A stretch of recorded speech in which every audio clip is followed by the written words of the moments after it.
President Trump formally backing the House Republicans' health care plan, but some conservatives are concerned that the Obamacare replacement comes at too great a cost. Joining us right now to share his thoughts on the Republicans' American Health Care Act is Congressman Sean Duffy. He sits on the House Financial Services Committee.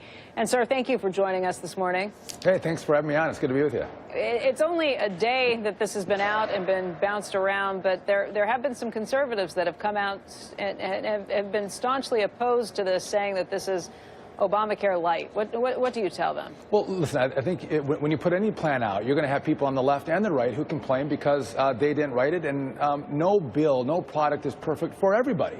But what we're doing is not the philosophy that says we're going to pass this bill so you can find out what's in it. It's been introduced. You're going to see a lot of chatter on both sides of the aisle. We'll take the best ideas from both sides, but get a product that we think can make markets work again. That you have a government that has set up these exchanges with heavy mandates, heavy taxes. We want to move to a system where actually we can let a market work, that we give people an opportunity to choose health care plans that meet the risks and the price points that they can afford. And we know that markets actually work to provide better services, but also to reduce prices. That's the plan here. And again, you have some on the right who will chirp at us and complain about the product. But in the end, I think we're pretty close to where we need to be, and we're going to hear their opinions and views. But and we'll tweak the bill. This is the final product. You know, it sounds like a very reasonable approach, that you're going to take the best ideas from both sides of the aisle. But when it comes to health care, there has been no sort of agreement on any way, shape, or form over the last 8 years or so. This has been a highly charged environment with people kind of digging in their heels, saying on the far right that, no, we shouldn't have any sort of health care plan that's there, that we should repeal the entire thing.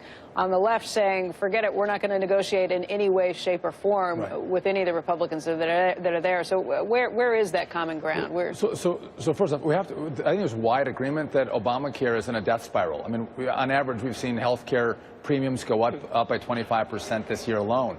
We see deductibles incredibly high, where we have a product that's unaffordable for so many people. And so in the end, conservatives or those who are opposed to this bill will be confronted with the idea that either I'm going to vote for a plan that most everyone agrees on, or I'm going to vote no. And if I vote no, I'm really voting to keep Obamacare in place, which again is in this death spiral. So I think as people analyze what product we have today and how they can improve it, they're going to get on board and be supportive. Again, one other point on those who say you have to have a strict repeal right now.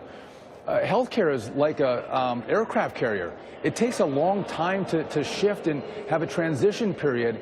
To get from Obamacare to this new plan is going to take a few years. To think that you can snap your fingers and absolutely repeal Obamacare tomorrow and not massively disrupt the healthcare markets is insane. You need a bridge to get to the new plan. Even Obamacare took several years to implement because we have insurance companies who are writing plans under current law. You can't just automatically shift it and expect them in 5 days from now to come up with a new plan to offer to citizens.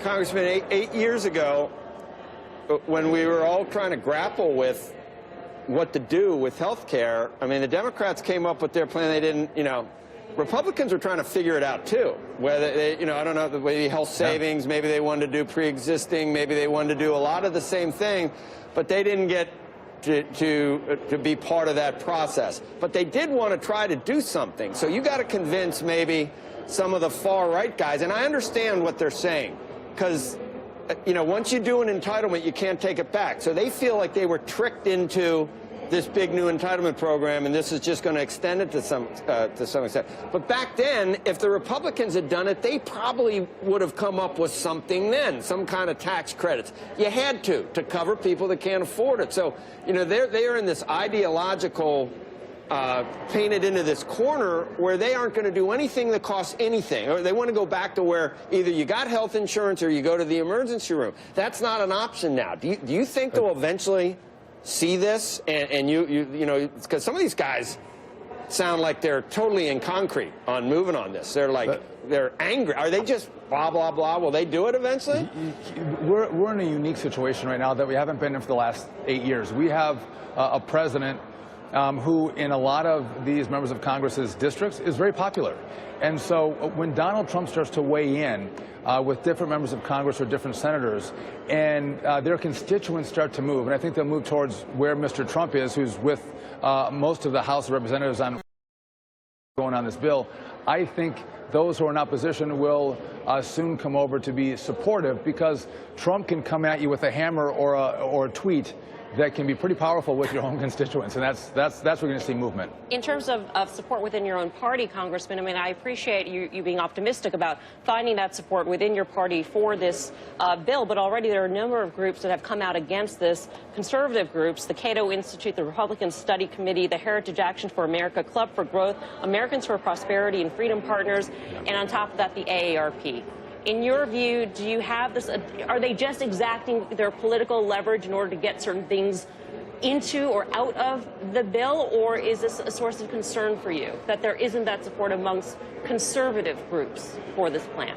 Listen, I think they're voicing some concerns they have with the current package, and we have an opportunity to hear their concerns and to make the product better. That's what the legislative process is about. And I think actually, I think this is a really healthy process. You want people to come out with points of disagreement. When you have that tension in Congress, the sausage-making factory that goes on here, you end up with a better product. So this is a good thing. And I would tell you this, I would hope that Democrats come to the table and have a conversation with us about how they want to improve this bill as well, instead of being just the hashtag resistance. Say, no matter what you do, we're not going to participate. Because we think we can extract political leverage on Republicans. Instead, they're not coming. Work on your own people. They're not. Work on, get your own guys. Oh, come on. Be hopeful this morning. Don't even waste your breath. Very quickly, you've said already this was a process that took a very long time to put Obamacare into effect. It's going to be a situation where you're probably going to have to go to reconciliation. You're looking at a 10-year plan that you put in effect that's going to take years to implement. Are we ever going to get any certainty into what to expect in our health care market? I think we are, yeah. So what you know what we're trying to do here, you've heard the three buckets. This is reconciliation, which we're dealing with budget. This is phase one. Dr. Tom Price, with a regulatory front that he can deal with at Health and Human Services, he's bucket two, and we'll have to come back with a third bill, hopefully this summer or fall, that'll do the rest of it with tort reform and competition across state lines. But yeah, we're hopeful at the end of this year we're going to give credit to